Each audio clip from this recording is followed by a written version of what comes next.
ओम शांति। ओम शांति बाबा। आज हम अध्ययन करने जा रहे हैं परम पिता परमात्मा के अनमोल मधुर महावाक्यों को। और ये मुरली अमूल्य है, अनमोल है। ये हम तब अनुभव करते हैं जब बाबा के परम पिता परमात्मा के चैतन्य उपस्थिति में इसका अध्ययन करते हैं। और तब जब बाबा की मुरली की एक एक बात हमारी बुद्धि में ऐसे गूंजती है जैसे बाबा मेरे साथ खड़े हैं और मुझसे कान में कह रहे हैं। जब भी कोई परिस्थिति हो, कोई भी बात हो, हमारी बुद्धि में बाबा की ये बातें गूंजने लगती हैं। तो इतना श्रेष्ठ जब अनुभव होता है तो हमारे विकर्म विनाश होते हैं, क्योंकि हमारी प्रतिक्रियाएं बाबा की सारे गुणों से की स्मृति के साथ होता है और शक्तियों की जागृति के साथ होता है। तो विकर्म वहीं के वहीं भस्म होते हैं, विनाश होते हैं। तो ऐसा श्रेष्ठ अनुभव पाते हुए हम अपनी अवस्था में लगातार ऊपर उठ सकते हैं, ऊपर आते चले जाते हैं। और इसके लिए करना क्या होता है? बस छोटा सा एक काम है कि हमें अपने दिनचर्या में एक समय, एक स्थान निर्धारित करना है। उस स्थान पर उस समय बड़े फुर्सत से, बड़े इत्मीनान से बैठना है और ये काम प्रतिदिन करना है। कोई भी दिन न छूटे, हर दिन फुर्सत से बैठना है। एक विशेष स्थान अगर रखें, जैसे भक्ति मार्ग में हम पूजा के लिए, और समय भी इस ब्रह्मा कुमार का थोड़ा सा स्पष्टीकरण है कि समय का मतलब ये नहीं कि 7 बजे। इस ब्रह्मा कुमार का ऐसा मंथन है कि 7 बजे 8 बजे ये टाइम नहीं, बल्कि हमारे दिनचर्या में जैसे हम भक्ति में स्नान के बाद सबसे पहले पूजा करने के लिए पूजा का कमरे में जाते थे, जिनका घर में जैसा सुविधा हो उस स्थान पर चले जाना है और स्नान के बाद जाना। अगर स्नान में आज 7:30 बज गए तो इसका मतलब ये नहीं कि समय चेंज हो गया, नहीं, स्नान के तुरंत बाद का समय इस ब्रह्मा कुमार को मंथन में लगता है सबसे उचित है। तो वैसे ही स्थान भी पूजा के लिए जो अगर स्थान बना कर रखे हो तो उसी स्थान पर बैठना है। थोड़ा पवित्र हो, साफ सुथरा हो, तो उस स्थान पर बैठकर अब अपने हाथों में मुरली लेनी है और एक एक शब्द का बड़ी गहराई से अध्ययन करना है। और जब हम इसकी गहराइयों में धीरे धीरे उतरते जाएंगे ना, तो हम बाबा के चैतन्य उपस्थिति का अनुभव पाएंगे। और ये इस ब्रह्मा कुमार का ये अनुभव रहा है और आभास रहा है। इसीलिए हम मुरली का अध्ययन बड़े फुर्सत से, इत्मीनान से बैठकर स्वयं से कम एक बार ज़रूर करना है। फिर हम YouTube पर सुनते रहे, सेंटर पर जाएं, वो सब अच्छी बातें हैं, लेकिन जब हम फुर्सत से, इत्मीनान से अकेले बैठकर खुद से जब अध्ययन करते हैं ना, तो बाबा और मैं आमने सामने बैठ बातें कर रहे हैं, ऐसा अनुभव करते हैं। तो इसके लिए और एक छोटा विधि जो हमें आत्माभिमानी स्थिति में आने के लिए करनी चाहिए, वो ये कि जब हम फुर्सत में आकर बैठ गए, मुरली हाथों में लेकर शुरू करने जा रहे हैं, तो पहले अपने इस देहभान से अलग होने का भी अभ्यास करें और अपने सूक्ष्म शरीर के साथ, यानी अपने उसी मन के को लेकर जो इस रावण की दुनिया में बहुत भटक रहा है, उसको लेकर के। क्यों भटक रहा है? क्योंकि वो इसका स्थान है ही नहीं, ये रावण की दुनिया है, तो रावण की दुनिया हमारे मन के लिए है ही नहीं, इसीलिए वो अपनी दुनिया ढूंढने के लिए इतना भटक रहा है। बिल्कुल वैसे ही जैसे एक मछली पानी के बाहर आ जाए तो बहुत छटपटाती है, इसीलिए हमारा मन इतना भटकता है। तो इसे इसके सही गंतव्य तक लेकर चलते हैं। इस शुरुआत, चूँकि ये रास्ता भूल चुका है, तो इसे हम लेकर चलते हैं अपने साथ मधुबन की धरा पर, और उसमें भी खास पांडव भवन के उसी हिस्ट्री हॉल में जहाँ मेरे बाबा ने साकार तन का, यानी इस ब्रह्मा बाबा के तन का आधार लेकर ये मुरली चलाई थी। यूँ तो बाबा ने चलाई थी पहले, तभी आज हमें लिखित रूप में मिल रही है। लेकिन आज भी जब मैं आत्मा अपने आत्म अभिमानी स्थिति में स्थित होकर और स्थित होने के लिए, ये बहुत सरल अभ्यास है, इससे हम आत्माभिमानी स्थिति में स्थित होते हैं और तब बाबा की चैतन्य उपस्थिति का अनुभव पाते हैं।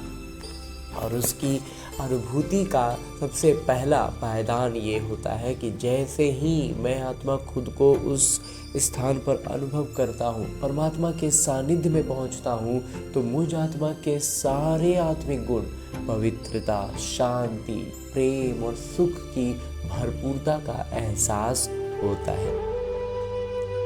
बाबा सम्मुख बैठे हैं, दृष्टि से मुझ आत्मा में ज्ञान, प्रकाश और शक्तियों का प्रवाह कर रहे हैं, ऐसा भी अनुभव पाते हैं, जिससे चारों ओर आनंद का एक आवरण बन जाता है।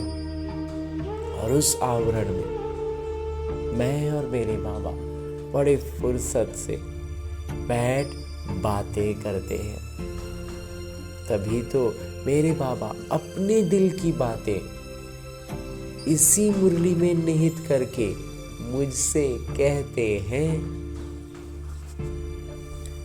मीठे बच्चे, सारे कल्प का ये है सर्वोत्तम कल्याणकारी संगम युग। इसमें तुम बच्चे याद की साइक्रीन से सतो प्रधान बनते हो। याद भी इतना मीठा होता है कि उस मिठास में हम इतने खुद भी मीठे हो जाते हैं कि सतो प्रधानता में आ जाते हैं, सात्विकता हमारे में पूरी भर जाती है। जी बाबा आगे प्रश्न रूप में बाबा कहते हैं कि अनेक प्रकार के प्रश्नों की उत्पत्ति का कारण तथा उन सबका निवारण क्या है। उत्तर बतलाते हैं मेरे बाबा, जब देह अभिमान में आते हो तो संशय पैदा होता है और संशय उठने से ही अनेक प्रश्नों की उत्पत्ति हो जाती। संशय रहेगा तो ढेर सारा प्रश्न उठता है। इसलिए जो हम ज्ञान में को नया नया जब परिचय मिल रहा था ना, तो बहुत सारे सवालों से हम घिर जाते थे। क्यों? क्योंकि उसमें पूरा निश्चय हुआ नहीं था, अभी परिचय मिला था, तो उतना आसानी से स्वीकार नहीं पा रहे थे कि ऐसे कैसे, हम तो ये जानते हैं, हम तो वो जानते हैं। अपनी जानकारी पर हमें बहुत भरोसा होता है, अपने आस्था पर, अपने विश्वास पर, लेकिन उसमें गड़बड़ी हो गई थी इस बात को समझने में। परमपिता परमात्मा पर निश्चय होने में जब हम निश्चय हो जाता है, उसमें थोड़ा समय लगा, लेकिन जब निश्चय हो गया तो फिर अपने आप सारे सवाल खत्म हो जाते हैं कि भगवान ये है, भगवान ये कह रहे हैं, फिर बाकी बातों का कोई वजूद ही नहीं रह जाता।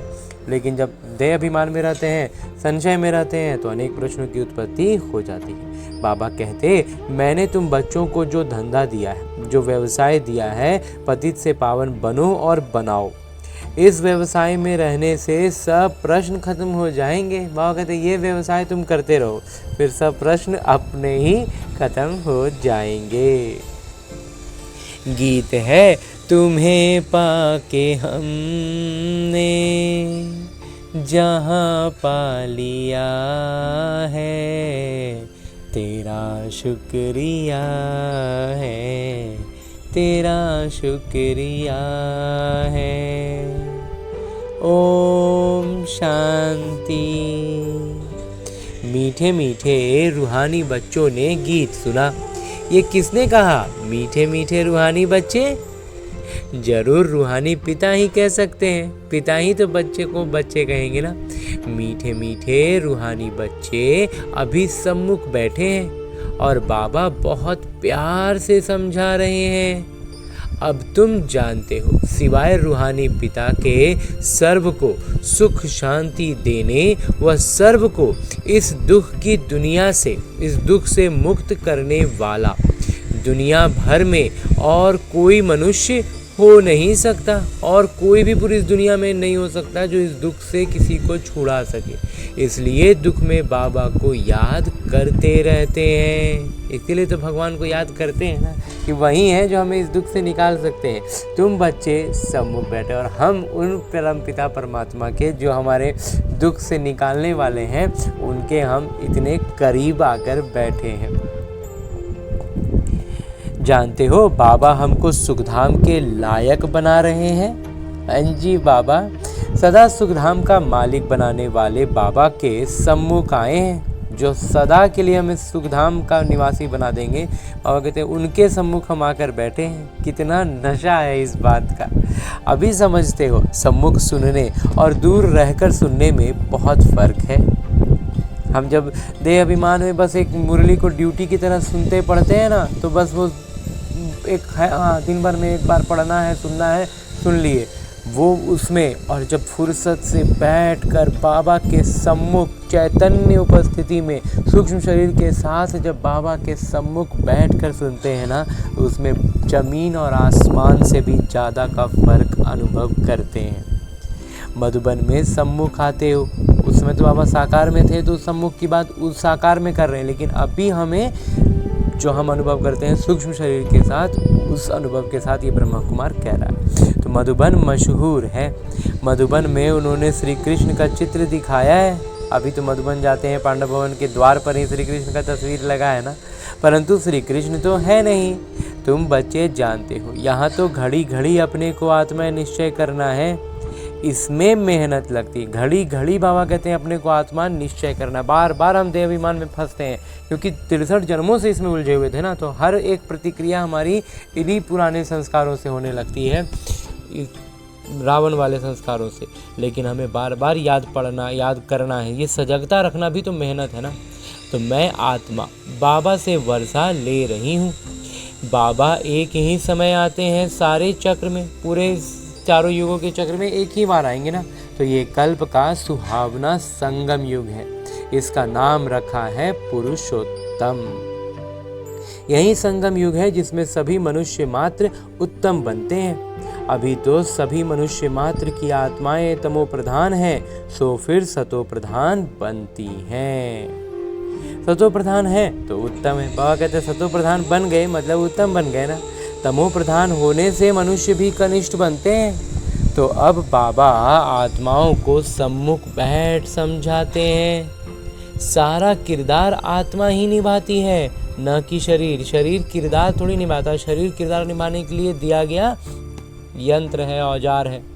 तुम्हारी बुद्धि में आ गया है कि हम आत्मा असल में निराकारी दुनिया और शांति धाम में रहने वाले हैं। ये किसी को भी पता नहीं है, न खुद समझा सकते हैं। तुम्हारी बुद्धि का अब ताला खुला है। तुम समझते हो बरोबर आत्माएं परम धाम में रहती हैं। वो है इनकॉर्पोरियल वर्ल्ड, ये है कॉर्पोरियल वर्ल्ड। यहाँ हम सब आत्माएं एक्टर्स, पाठधारी हैं। हम सब कलाकार हैं जो अपने अपने किरदार में किरदार निभा रहे हैं। पहले पहले हम किरदार निभाने आते हैं, फिर नंबर 1 आते जाते हैं। फिर एक एक करके जिसका जैसी अवस्था वाली आत्मा है वो अपना किरदार में आते जाएगा। सभी एक्टर्स इकट्ठे नहीं आ सकते, और आने का काम भी बाबा कहते हैं एक साथ नहीं होगा। जाने का काम तो एक साथ होगा, और जो एक बार आ गया वो यहीं रहेगा, और लेकिन आएगा सब अपने अपने समय अनुसार, लेकिन एक साथ सब कोई नहीं आएगा। भिन्न भिन्न प्रकार के कलाकार आते जाते हैं, तरह तरह की भांति भांति की तरह अवस्था की आत्माएं आती हैं। सब इकट्ठे तब होते जब नाटक पूरा होता है। और लास्ट में जो हम लौकिक फिल्मों में देखते थे ना, क्लाइमैक्स में सारे किरदार एक जगह इकट्ठे हो जाते हैं। बाबा कहते हैं अभी तुमको पहचान मिली है, हम आत्मा असल शांति धाम की रहवासी हैं। यहाँ आते हैं किरदार निभाने। बाबा सारा समय किरदार निभाने नहीं आते हैं। बाबा पूरा कल्प में नहीं रहते हैं किरदार निभाने के लिए। हम ही किरदार निभाते निभाते सतो प्रधान से तमो प्रधान बन जाते हैं। हम इस चक्र में हैं, तो इसलिए हम शुरुआत से आते हैं, धीरे धीरे किरदार निभाते निभाते द्वापर से विकारों की प्रवेशता होती है, और हम धीरे धीरे पूरा ही तमो प्रधान बन जाते हैं। अभी तुम बच्चों को सम्मुख सुनने से बड़ा मज़ा आता है। एकदम बाबा के उपस्थिति में, चैतन्य उपस्थिति में जब मुरली का अध्ययन करते हैं ना, तो एक एक शब्द एकदम हमारी बुद्धि में, आत्मा तक महसूस करते हैं कि पहुंच जाता है। मन बुद्धि में बैठ जाती हैं एक एक वाक्य, एक एक बात। इतना मज़ा मुरली पढ़ने से नहीं आता, यहाँ सम्मुख होना, बाबा कहते हैं इतना पढ़ने में ऐसे जो पढ़ेंगे ना, सुनेंगे पढ़ेंगे तो उसमें वो मज़ा नहीं आएगा, लेकिन जब सम्मुख में अनुभव के साथ करते हैं तो बहुत मज़ा आता है। बाबा के चैतन्य उपस्थिति का अनुभव हमें नशा चढ़ा देता है।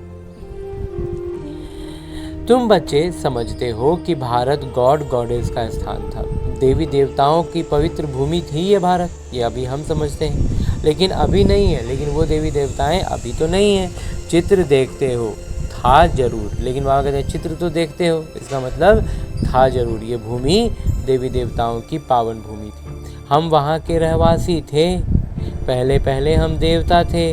अपने किरदार को तो याद करेंगे कि भूल जाएंगे। बाबा कहते हैं तुमने यहाँ ये किरदार निभाया, ये ड्रामा है। बाबा कहते हैं यहाँ पर जो किरदार निभाए ना, ये सब ड्रामा में था, तभी हमने यहाँ ये किरदार निभाया। नई दुनिया सो फिर जरूर पुरानी दुनिया होती है। पहले पहले ऊपर से जो आत्माएं आती हैं वो स्वर्णिम युग में आती हैं, जो शुरुआत में आएंगे वो स्वर्णिम युग में स्वर्ग में आएंगे। ये सब बातें अभी तुम्हारी बुद्धि में हैं। तुम विश्व के मालिक महाराजा महारानी थे, तुम्हारी राजधानी थी। अभी तो राजधानी है नहीं, अभी तुम सीख रहे हो हम राजाई कैसे चलाएंगे। वहाँ वजीर होते नहीं, वहाँ कहते हैं हम राजाई कैसे चलाएंगे, ये अभी हम सीख रहे हैं ना। तब तो वहाँ पर हम सारी अभी स्वराज्य अधिकारी बनेंगे, तो वहाँ विश्व राज्य अधिकारी बनेंगे। इसलिए बाबा कहते हैं अभी सीख रहे हो कि हम कैसे चलाएंगे राजाई। वहाँ वजीर तो होता नहीं है, राय देने वाले की दरकार ही नहीं। अपनी आत्मा की स्थिति इतनी श्रेष्ठ होती है कि किसी के राय की ज़रूरत नहीं पड़ती, वो तो श्रीमत द्वारा श्रेष्ठ से श्रेष्ठ बन जाते हैं। फिर उनको दूसरे कोई से राय लेने की दरकार नहीं है। अगर कोई से राय लें तो समझा जाएगा उनकी बुद्धि कमज़ोर है। किसी और से राय लेना पड़े मतलब कि अपना बुद्धि कमज़ोर पड़ गया। अभी जो श्रीमत मिलती वो सतयुग में भी कायम रहती है, श्रीमत तो सतयुग में भी रहेगा ना। अभी तुम समझते हो पहले पहले बरोबर इन देवी देवताओं का आधा कल्प राज्य था। अब तुम्हारी आत्मा रिफ्रेश हो रही है। ये ज्ञान परमात्मा के सिवाय कोई भी दे ना सके। बाबा कहते हैं कि अब जो हमारी बुद्धि है ना, ऐसी तरोताज़गी आ रही है, रिजुविनेट, बाबा ने कहा था ना 2-4 दिन पहले, रिजुविनेट हो रही है। तो ये ज्ञान परमात्मा तो हो, रिजुविनेट करने के लिए जो ज्ञान चाहिए वो परमात्मा के सिवाय तो और कोई सचमुच दे नहीं सकते। अभी तुम बच्चों को देही अभिमानी यानी आत्माभिमानी बनना है। शांति धाम से आकर यहाँ तुम टॉकी बने हो। वहाँ जब शांति धाम में थे तो एकदम शांत अवस्था में सारी आत्माएं थी, कोई वहाँ किरदार ही नहीं, कोई कर्म ही नहीं। लेकिन जब यहाँ आए तो शरीर मिला, शरीर का आधार लिए तो फिर बोलने वाला हो गए। टॉकी होने बगैर कर्म हो ना सके, और बिना बोलने का, बिना एक्सप्रेस किए काम भी आगे किरदार कैसे चलेगा। तो ये बड़ी समझने की बातें हैं। जैसे बाबा में सारा ज्ञान है, वैसे तुम्हारी आत्मा में भी ज्ञान है। आत्मा कहती है हम एक शरीर छोड़ संस्कार अनुसार फिर दूसरा शरीर लेता हूँ। अगर एक शरीर छोड़ते हैं और आत्मा में जिस तरह का संस्कार है ना, उसी अनुसार फिर दूसरा शरीर में लेते हैं, या फिर कहें कि घर में उसी तरह का शरीर तैयार होता है। पुनर्जन्म भी जरूर होता है। आत्मा को जो भी किरदार मिला हुआ है वो निभाती रहती है, संस्कारों अनुसार दूसरा जन्म लेते रहते हैं। आत्मा की दिन प्रतिदिन प्योरिटी की डिग्री कम होती जाती है। आत्मा का जो पवित्रता है ना, वो लगातार धीरे धीरे घटते ही जाएगा। पतित अक्षर द्वापर से काम में लाते हैं, फिर भी थोड़ा सा फर्क जरूर पड़ता है। तुम नया मकान बनाओ, 1 मास के बाद कुछ जरूर फर्क पड़ेगा। वहाँ कहते 1 महीना ही होगा, लेकिन 1 महीना का भी कुछ ना कुछ तो असर दिखेगा, अलग दिखने लगेगा। तो अभी तुम बच्चे समझते हो बाबा हमको वर्षा दे रहे हैं। बाबा कहते हैं हम आए हैं तुम बच्चों को वर्षा देने। बाबा हम बच्चों को वर्षा ही देने के लिए आए किए हैं। जितना जो पुरुषार्थ करेगा उतना पद पाएगा। बाबा के पास कोई फर्क नहीं है। बाबा कहते हैं जो जितना पुरुषार्थ करेगा ना, उतना उसको अपना पुरुषार्थ अनुसार मिलेगा। बाबा की तरफ से 1 पैसा का भी उसमें फ़र्क नहीं पड़ने वाला। बाबा उतना किसी को अलग से ऊपर उठाएंगे पकड़ के और ना किसी को पीछे छोड़ देंगे। इसलिए बाबा एक समान ज्ञान सुना रहे हैं, एक समान वरदान देते हैं और हम अपने पुरुषार्थ अनुसार उसमें अपना पद पाएंगे। बाबा जानते हैं हम आत्माओं को पढ़ाते हैं, आत्मा का हक है बाबा से वर्षा लेने का। इसमें मेल फीमेल की दृष्टि यहाँ नहीं रहती। बाबा कहते इसमें फिर स्त्री पुरुष ये सबका भान ही खत्म हो जाएगा ना, सब पर आत्मिक दृष्टि रहेगी। तुम सब बच्चे हो, बाबा से वर्षा ले रहे हो, सभी आत्माएं भाई भाई हैं जिनको बाबा उनका हमारे पिता पढ़ाते हैं, वर्षा देते हैं। बाबा ही रूहानी बच्चों से बातें करते हैं। हे लाडले मीठे सिकिलते बच्चों, तुम बहुत समय किरदार निभाते अब फिर आकर मिले हो। बहुत समय से किरदार निभाते अब एकदम हम थक गए, तो अब जाके हम भगवान से मिले हैं, अपने पिता से मिले, अपना वर्षा लेने। और फिर जब उनसे मिलेंगे तो वर्षा बाबा दे ही देते हैं। वैसे वर्षा लेने के लालच से, लोभ से बिल्कुल नहीं आए बाबा के पास। बाबा दुख से छूटने की लालसा में जरूर आए हैं, लेकिन लोभ लालच में बिल्कुल नहीं आए हैं बाबा कि स्वर्ग का वर्षा मिलेगा। बाबा कहते हैं स्वप्न में भी थोड़ी सोचे थे कि हमको स्वर्ग मिलेगा, स्वर्ग में स्वर्ग का अधिकारी बनेंगे, ऐसा कुछ तो सोचे ही नहीं थे। भक्ति में ये सारी कुछ बातें थी ही नहीं, बस दुख से छूटने की इच्छा थी जो पूरी तरह से छूट गई है। उच्च पद पाने के लिए बाबा के नशे में रहते हुए जो स्वतः पुरुषार्थ भी होता जाता है, उस पुरुषार्थ से अपना आगे का मंजिल की ओर बढ़ रहे हैं। ये भी ड्रामा में नूंद है, शुरू से लेकर किरदार नूंदा हुआ है। शुरू से ही हमारा किरदार में ही कुछ इस तरह का है। तुम एक्टर्स पार्ट बजाते एक्ट करते रहते हो। हम अपना किरदार जो है ना, वो हम कलाकार सभी जो हैं आत्माएं, वो अपना अपना किरदार निभाते रहते हैं। आत्मा अविनाशी है, किरदार को कुछ भी ऊपर नीचे होता रहे, आत्मा अविनाशी है। इसमें अविनाशी किरदार नूंदा हुआ है और किरदार भी जो है ना हमारा अविनाशी। शरीर तो बदलता रहता है, बाकी आत्मा सिर्फ पवित्र से अपवित्र बनती है, पतित बनती है। सतयुग में है पावन, इसको कहा जाता है पतित दुनिया।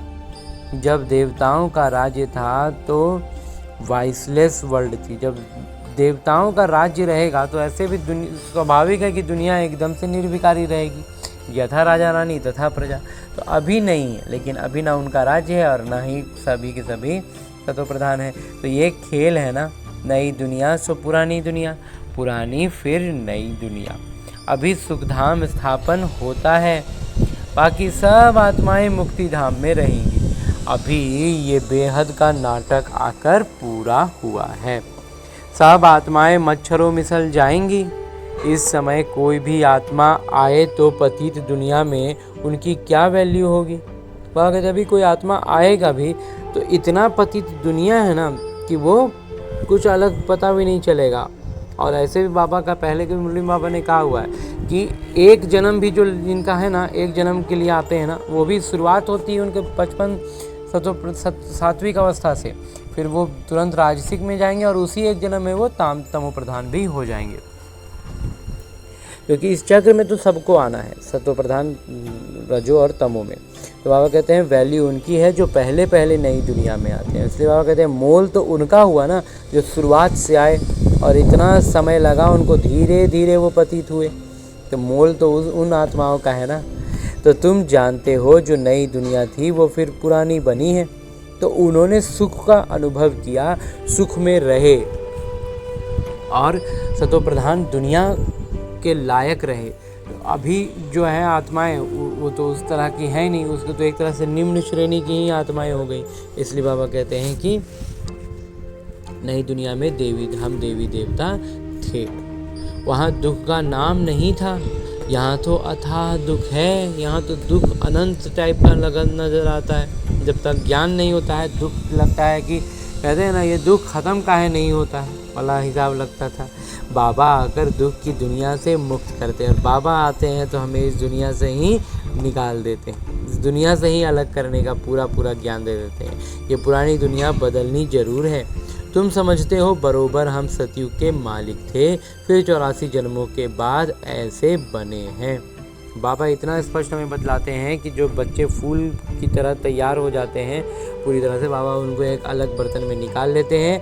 ये पुराना दुनिया में जो कुछ बचेगा उसको पूरा धो धा के साफ़ सुथरा कर देंगे और फिर हमें नया शरीर के साथ, सतोगुणी शरीर के साथ, देवी देवताई शरीर के साथ भेज देंगे एकदम नई दुनिया में। इसलिए बाबा कहते हैं, अब फिर बाबा कहते हैं मुझे याद करो तो तुम स्वर्ग के मालिक बनेंगे, और जो दुनिया में भेजेंगे उसमें भी एकदम मालिक बनाकर भेजेंगे। तो हम क्यों ना अपने को आत्मा निश्चय करें और बाबा को याद करें। कुछ तो मेहनत करनी होगी ना, राजाई पाना कोई सहज थोड़ी है। बाबा कहते हैं राजा का पद लेना उतना भी सहज थोड़ी होगा, बाबा को याद करना है। ये माया का वंडर है जो घड़ी घड़ी तुमको भुला देती है। माया भी अपना पूरा दम लगाता है, तभी हम इतना आसानी से भूल जाते हैं। उसके लिए उपाय रचना चाहिए, ऐसे नहीं मेरा बनने से याद जम जाएगी। बाबा कहते खाली बाबा का बन गए, निश्चय कर लिए तो बस पूरा पवित्र हो जाएंगे या याद में टिक जाएंगे, ऐसा नहीं होगा। बाकी पुरुषार्थ क्या करेंगे, बस बाबा का बन गए याद हो गया। बाबा कहते नहीं, जब तक जीना है पुरुषार्थ करना है, ज्ञान अमृत पीते रहना है। मुरली तो रोज़ सुननी है, उसका मंथन करना है, तो अमृत निकलता रहेगा। तो ये भी समझते हो हमारा ये अंतिम जन्म है। इस शरीर का भान छोड़ देही अभिमानी बनना है, शरीर का भान छोड़कर आत्माभिमानी स्थिति में आना है। गृहस्थ व्यवहार में भी रहना है, पुरुषार्थ जरूर करना है। सिर्फ अपने को आत्मा निश्चय कर बाबा को याद करो। त्वमेव माता च पिता त्वमेव, त्वमेव बंधु च सखा त्वमेव। सब कुछ है मेरे बाबा। तो ये सब है भक्ति मार्ग की महिमा। बाबा कहते हैं ये भक्ति में महिमा गाते थे, लेकिन आज भी बाबा ये तो कहते हैं ना कि सर्व संबंधों से मुझे याद करो। तो जिस भी संबंध में हम लौकिक अलौकिक जो भी संबंध बाबा से रखना चाहें, उस संबंध से बाबा हमारे साथ रहते हैं। तुमको सिर्फ एक अल्फ को याद करना है और उस संबंध से के रूप में, चाहे जैसे भी एकदम सीधा सीधा बिंदी रूप में भी बाबा को बाबा कहते हैं तुमको सिर्फ एक अल्फ को याद करना है, एक अल्लाह की याद में रहना है, एक ही मीठी सैक्रीन। और ये याद इतनी मीठी है कि एकदम बाबा कहते हैं सैक्रीन के मिसल। और सब बातें छोड़ एक सैक्रीन यानी अति मीठे मेरे बाबा को याद करो। अभी तुम्हारी आत्मा सतोप्रधान बनी है, उनको सतोप्रधान बनाने के लिए याद की यात्रा में रहो। बाबा कहते हैं आत्मा अभी हमारा तमोप्रधान, अभी हमारा आत्मा क्या हो गया, तमोप्रधान हो गया है। तो उसको सतोप्रधान बनाने के लिए बाबा कहते हैं याद की यात्रा में रहो। निरंतर उस याद की यात्रा में रहेंगे तो फिर हमारी स्थिति ऊंची उठती जाएगी। सबको यही बताओ, बाबा से सुख का वर्षा लो। सुख होता ही है सतयुग में। बाबा कहते हैं सारा सुख तो सतयुग में है, तो उसका वर्षा ले लो यहीं से। अभी से बाबा उसका वर्तमान से में दे रहे हैं। धाम स्थापन करने वाले बाबा हैं। बाबा को याद करना है बहुत सहज, परंतु माया का अपोजिशन बहुत है। बाबा को याद करना बाबा कहते हैं बहुत सहज काम है, लेकिन माया भी अपना पूरा अपोजिशन लगा देता है। इसलिए कोशिश कर मुझ पिता को याद करो तो खाद निकल जाएगी। बाबा कहते हैं कोशिश करनी है बाबा की याद में रहने की, बार बार इस बात की सजगता रखनी। बार बार माया भुलाएगा ना, बार बार हमें वही काम करना है। हर एक प्रतिक्रिया के समय एक बार सजगता लानी है कि मैं बाबा की याद में रहकर बाबा की गुणवत्ताओं और शक्तियों की जागृति के साथ प्रतिक्रिया मेरी हो रही है। शुरुआत में यही होगा कि हर प्रतिक्रिया के बाद याद आएगा, लेकिन बार बार याद आए, बुद्धि सजग रहेगी, तो फिर कुछ समय लगातार अभ्यास करते रहेंगे। उसमें कोई जो स्थिति है उस स्थिति में ये नहीं सोचेंगे अब तो बाद में याद आता है, हम तो शुरू में नहीं कर पाते हैं। नहीं, प्रयास करना है, सजगता रखनी है कि अगली बार पहले आए। तो हर बार ये प्रयास करेंगे, अभ्यास रखेंगे, सजगता रखेंगे, तो कुछ समय बाद क्या होगा, बोलते बोलते प्रतिक्रिया देते देते याद आने लग जाएगा। तो आधे अधूरा प्रतिक्रिया दे करके हम रुकेंगे, फिर और अभ्यास बढ़ता जाएगा तो फिर प्रतिक्रिया के पहले पहले याद आ जाएगा। तो क्या होगा कि लौकिक तौर पर तो नहीं दिखाई देगा, बोलेंगे नहीं, लेकिन अंदर ही अंदर आवेश तो आ गया था। ये हम खुद अनुभव कर सकते हैं। तो जैसे ही हम उस अवस्था तक भी पहुंचेंगे तो फिर और अभ्यास का प्रयास करते रहेंगे, अभ्यास करते रहेंगे, तो फिर आवेश आने के पहले भी हम वहीं उसमें एक तरह से कहें तो नज़रिया बदलने की भी बात होती है, तब तक हमारा नज़रिया भी बदल जाता है, तो हमें उस पर प्रतिक्रिया उस तरह की आती ही नहीं है कि हमें सजगता रखनी पड़े कि आवेश में आए हैं या नहीं, नज़रिया ही बदल जाता है। बाबा कहते हैं इसीलिए कि बाबा को याद करो तो खाद निकल जाएगी। तो ये अभ्यास से होता जाता है। सेकंड में जीवन मुक्ति गाया जाता है। तो गाया हो जाता है कि एक क्षण में जीवन मुक्ति। हम आत्मा रूहानी पिता के बच्चे हैं, वहाँ के रहने वाले हैं। फिर हमको अपना किरदार रिपीट करना है। इस ड्रामा के अंदर सबसे ज़्यादा हमारा किरदार है, सुख भी सबसे ज़्यादा हमको मिलेगा। बाबा कहते हैं सबसे ज़्यादा मेरा किरदार है, हम बच्चों का है, और उसमें और जिनका सबसे ज़्यादा जो पूरा 84 जन्म का रहेंगे उनको सबसे ज़्यादा सुख मिलेगा ना, क्योंकि सुख वाला समय में वो उपस्थित हैं, तो सुख ही सुख भोगते रहेंगे। फिर तो बाद में तो द्वापर से तो फिर दुख और कष्ट शुरू हो जाएगा। हालांकि शुरुआत का जो द्वापर कलयुग होता है, द्वापर कलयुग नहीं, द्वापर की शुरुआत में तो उतना दुख नहीं होगा अभी की तुलना में, लेकिन फिर भी शुरुआत तो हो चुकी रहेगी। बाबा कहते हैं तुम्हारा देवी देवता धर्म बहुत सुख देने वाला है और बाकी सब शांति धाम में ऑटोमेटिकली चले जाएंगे। बाकी कहते हैं बाकी जितनी आत्माएं ना वो अपने आप शांति धाम में जाके पड़ी रहेंगी। हिसाब किताब चुकतू करेंगे और जाके वहाँ पड़े रहेंगे। ज़्यादा विस्तार में हम क्यों जाएं, फिर अब उनके बारे में बाबा कहते हैं हम क्यों माथा चिंतन करें। बाबा आते ही हैं सबको वापस ले जाने, मच्छरों सदृश सबको ले जाते हैं। सतयुग में बहुत थोड़े होते हैं।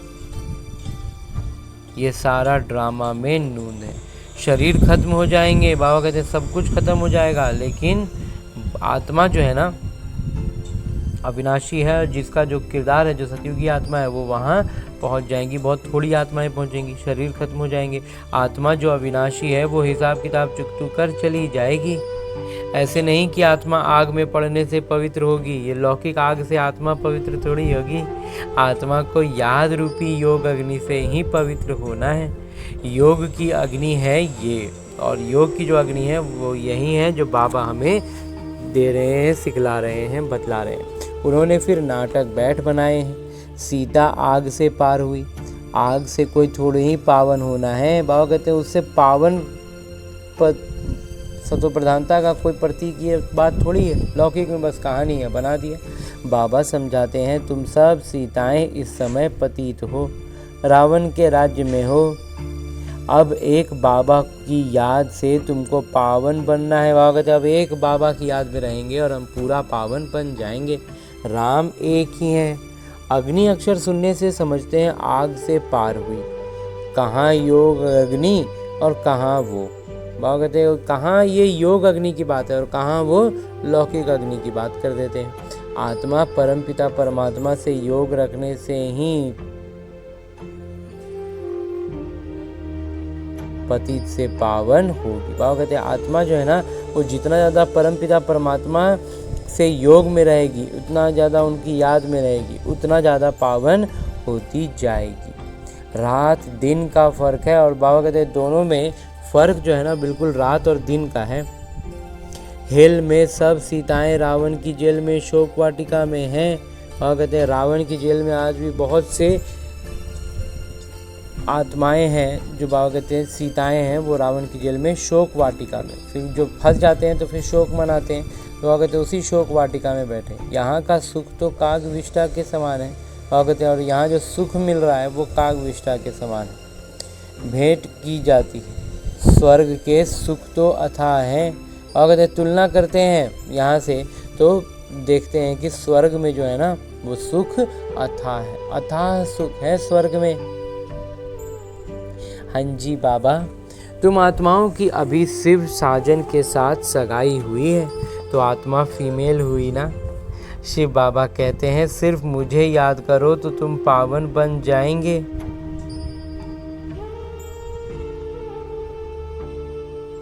शांति धाम जाए फिर सुख धाम में आ जाएंगे। तो बच्चों को ज्ञान रत्नों से झोली भरनी चाहिए, कोई भी प्रकार का संशय नहीं ले आना चाहिए। देह अभिमान में आने से फिर अनेक प्रकार के प्रश्न उठते हैं। फिर बाबा जो व्यवसाय देते हैं वो करते नहीं। मूल बात है हमको पतित से पावन बनना है, दूसरी बातें छोड़ देनी चाहिए। बाबा कहते हैं बाकी जो भी है ना, हम पतित हो गए हैं, हमें पावन बनना है। बस यही एक बात बाबा कहते हैं एकदम धुंध बुद्धि में रखा के रखो। हम पतित अवस्था में भी फंस गए हैं और हमें अब पावन बनना है। उसके लिए बाबा हमें ज्ञान दे रहे हैं, सब कुछ बाबा हमारे लिए कर रहे हैं।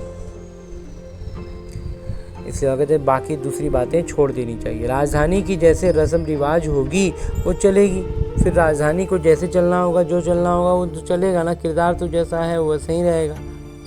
जैसे महल बनाए होंगे वैसे बनाएंगे बाबू। फिर कहते हैं जब महल वगैरह भी जैसे जैसे बनने का है ना वैसे ही बनेगा। मूल बात है पवित्र बनने की। बुलाते भी हैं हे पतित पावन आइए, पावन बनने से सुखी बन जाएंगे। सबसे पावन है देवी देवताएं। बाबा कहते हैं सबसे ज़्यादा पावन अगर कोई है तो वो है देवी देवताएं। अभी तुम 21 जन्मों के लिए सर्वोत्तम पावन बनते हो, उसको कहा जाता है संपूर्ण निर्विकारी पावन। तो बाबा जो श्रीमत देते हैं उस पर चलना चाहिए। कोई भी संकल्प उठाने की दरकार नहीं, कोई भी इधर उधर का संकल्प में फंसना नहीं है। पहले हम पतित से पावन तो बने, पहले बाबा कहते हैं पहले पवित्रता की धारणा में तो आओ।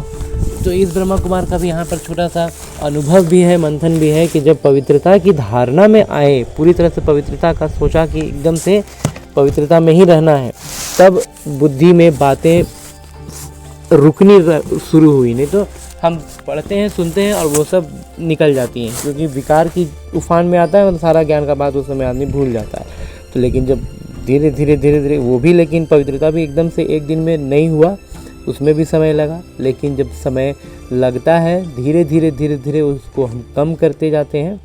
उसके लिए मन में अपना सोच लेना होता है नहीं, उसके बाद भी वो थोड़ा 2-4-5 बार तक ढकेलते रहता है, प्रयास करते रहता है। लेकिन हम अपनी धारणा में रहना शुरू कर देते हैं तो धीरे धीरे पवित्रता की स्थिति हम अनुभव करते हैं। और जब पवित्रता में आते हैं ना तो फिर ज्ञान की बातें समझ में आने लगती है, निश्चय पक्का होने लगता है। तो इसलिए बाबा कहते हैं कि कोई भी संकल्प उठाने से बढ़िया है कि पहले पतित से पावन तो बनो। पुकारते भी हैं कि हे पतित पावन आइए, हमको पतित से पावन बनाइए। तो जब पावन बना रहे हैं तो पहले पावन बनो तो, परंतु समझते कुछ भी नहीं है। ये भी नहीं जानते कि पतित पावन कौन है। ये है पतित दुनिया, वो है पावन दुनिया। मुख्य बात है ही पावन बनने की। बाबा कहते हैं मुख्य बात है ही पावन बनने का। पावन कौन बनाएंगे? पावन बनने का तो मुख्य बात है, पतित हो गए पावन बनना है, लेकिन बनाएंगे कौन ये कुछ भी पता नहीं।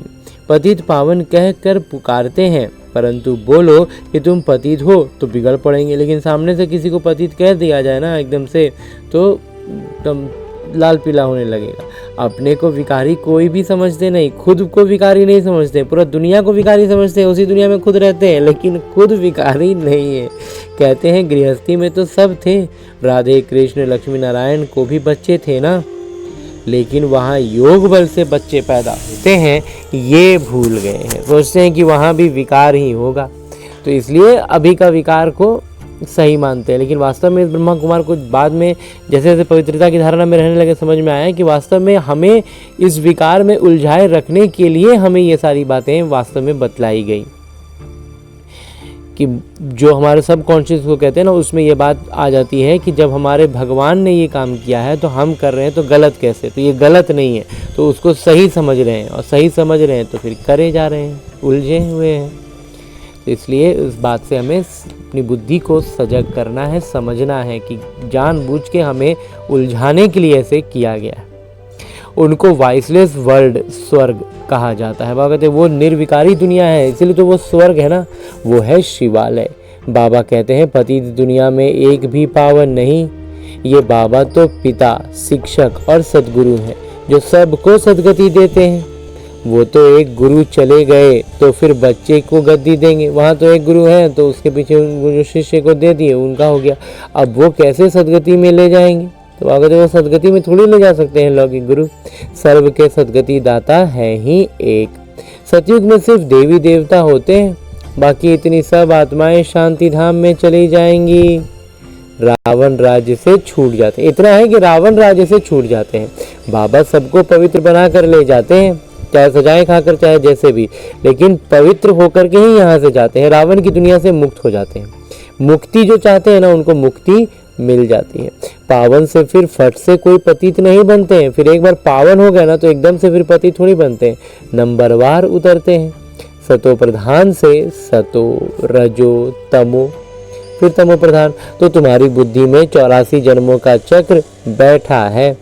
तुम जैसे अब लाइट हाउस हो। ज्ञान प्रकाश अब हमसे चमकता है, झलकता है। ज्ञान से इस चक्र को जान गए हो कि ये चक्र कैसे फिरता है।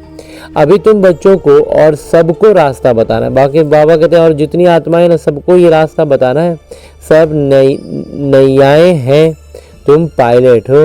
बाबा कहते हैं हमें आज बाबा पायलट का टाइटल दे रहे हैं कि तुम पायलट हो, और सब नौकाएं हैं और सबको हम एक साथ समेट करके आगे बढ़ रहे हैं, रास्ता बताने वाले हैं। तो हम लाइट हाउस बन गए हैं। तो सारी नौकाएं जो इधर उधर हो रही हैं, सबको लाइट दिखता है तो फिर सब एक दिशा में चलेंगी।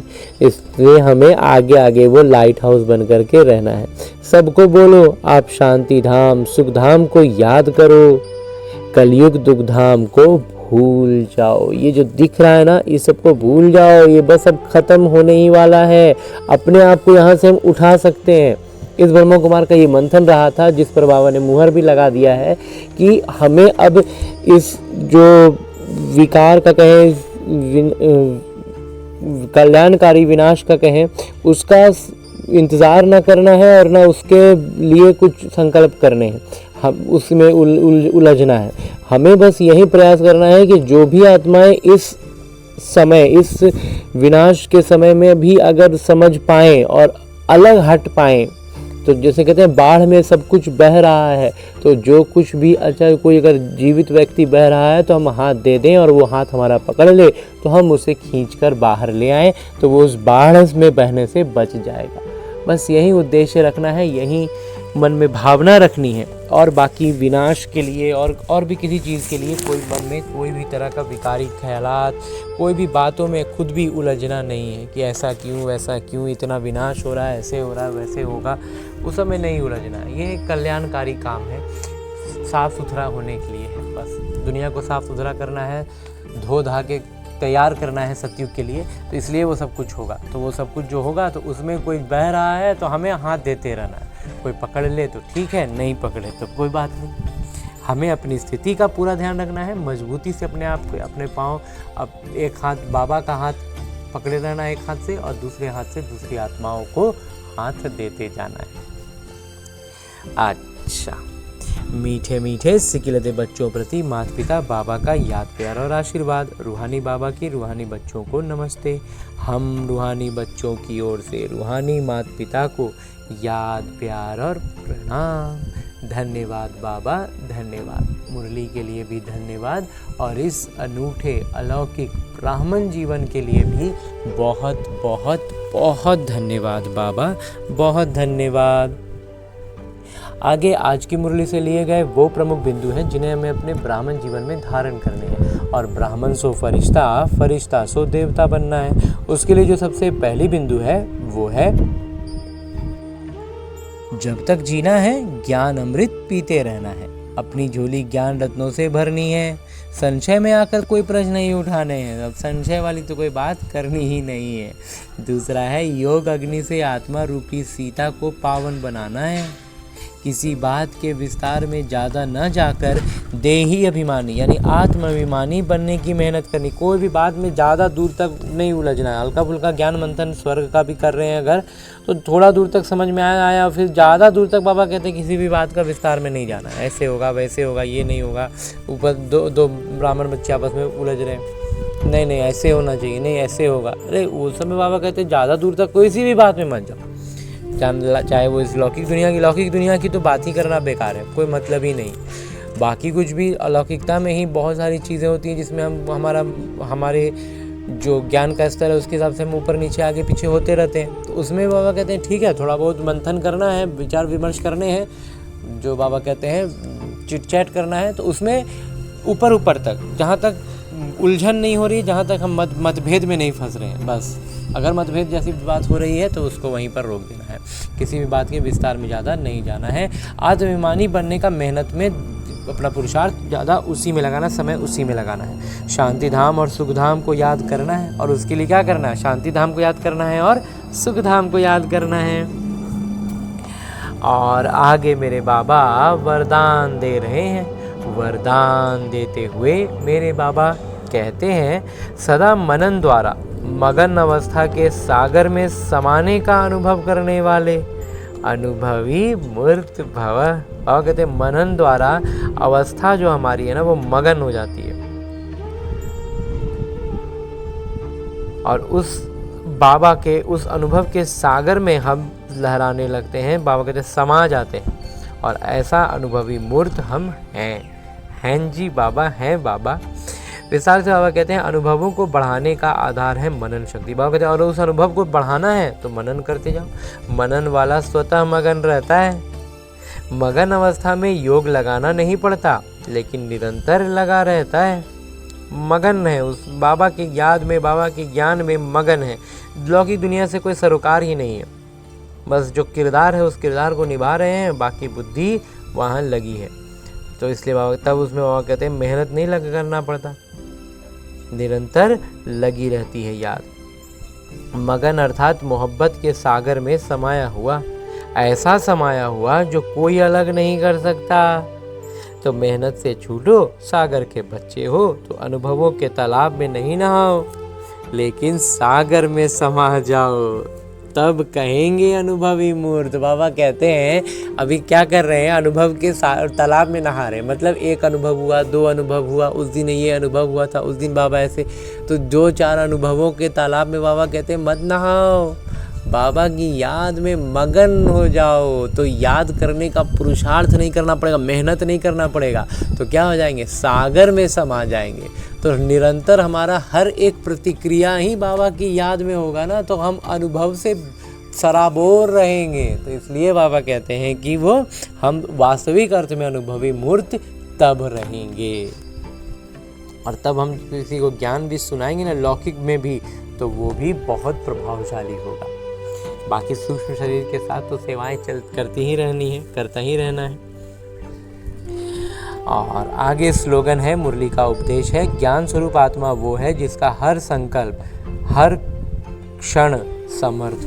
बाबा कहते हैं ज्ञान स्वरूप आत्मा, आत्मा से का स्वरूप ही ज्ञान स्वरूप हो। इसका मतलब क्या हुआ कि उसका हर संकल्प ज्ञान वाला होगा, समर्थ होगा, हर क्षण समर्थ जाएगा, कोई भी क्षण व्यर्थ में नहीं जाएगा। हाँ जी बाबा। और अभी तक हमने अपने परम पिता परमात्मा के इस अमूल्य अलौकिक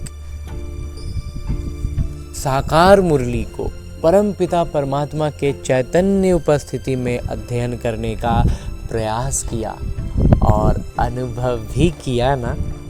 अब मेरे बाबा इसी अव्यक्त स्वरूप में स्थित रहते हुए एक इशारा दे रहे हैं कि सब व्यक्ति मास में बंधन मुक्त रह जीवन मुक्त स्थिति का अनुभव करो।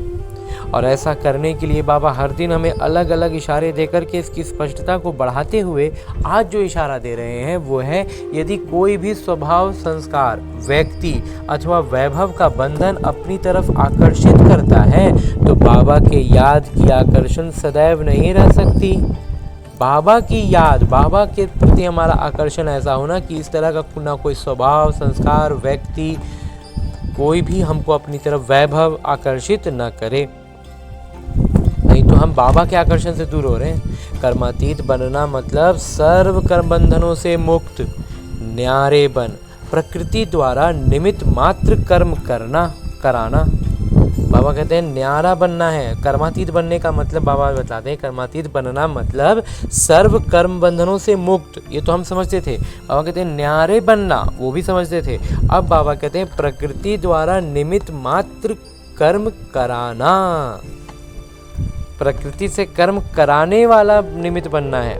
ये न्यारे बनने का पुरुषार्थ बार बार करते रहो। सहज और स्वतः ये अनुभूति हो कि कराने वाला और करने वाली ये कर्मेंद्रियां हैं ही अलग। बाबा कहते हैं बार बार अभ्यास करते रहेंगे ना तो हम इस अनुभूति में स्वतः आने लगे, एकदम ये स्वतः अनुभव होने लगेगा कि कराने वाली आत्मा मैं अलग हूँ और ये कर्मेंद्रियां जो कर रही हैं वो अलग हैं। समझ रहे हैं बाबा? हाँ जी बाबा। और अब हमने परमपिता परमात्मा का इतना श्रेष्ठ ज्ञान मुरली को उनकी चैतन्य उपस्थिति में अध्ययन किया, उनसे वरदान प्राप्त किया।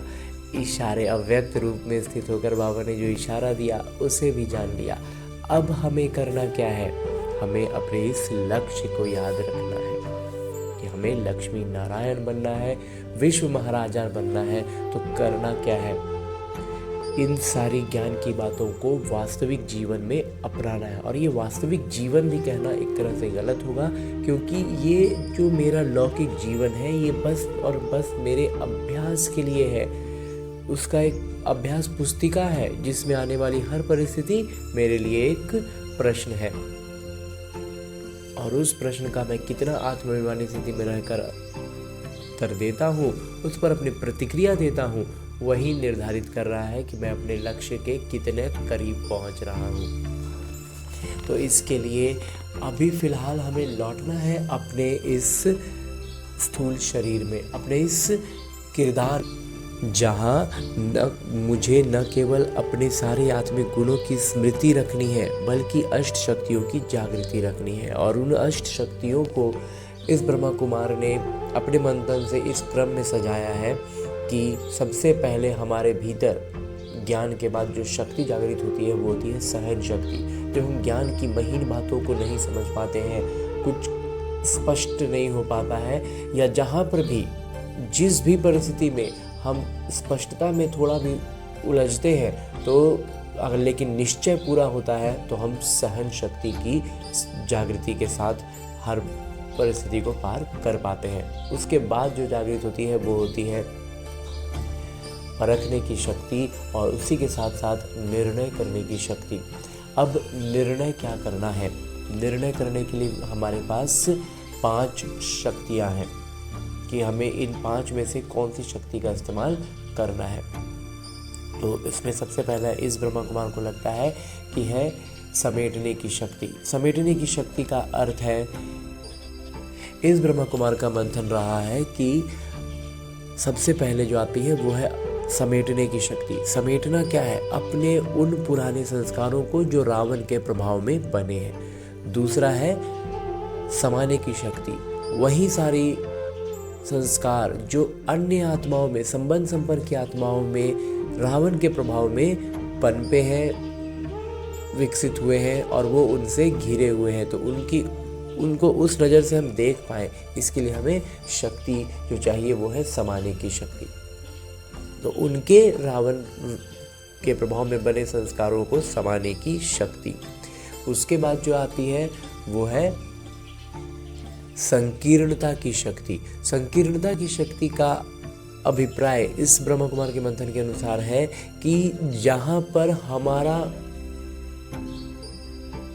हस्तक्षेप का या फिर हमारे इन्वॉल्व होने का, हमारे उससे जुड़ने का कोई अर्थ नहीं है, हमारे लिए वो व्यर्थ है, तो वैसे में अपने आप को उसमें जोड़कर हम खामखा में कहीं उलझ ना रहे हो, इसके लिए भी, इसका स्पष्टीकरण के लिए भी हमें शक्ति चाहिए कि जहाँ ज़रूरत, मतलब संकीर्णता के साथ, मतलब जिसको कहते हैं कि आराम से हम निकल सकते हैं और हम झूठ मूठ में फंस रहे हैं, वो काम ना करके, तो इसके लिए भी शक्ति चाहिए।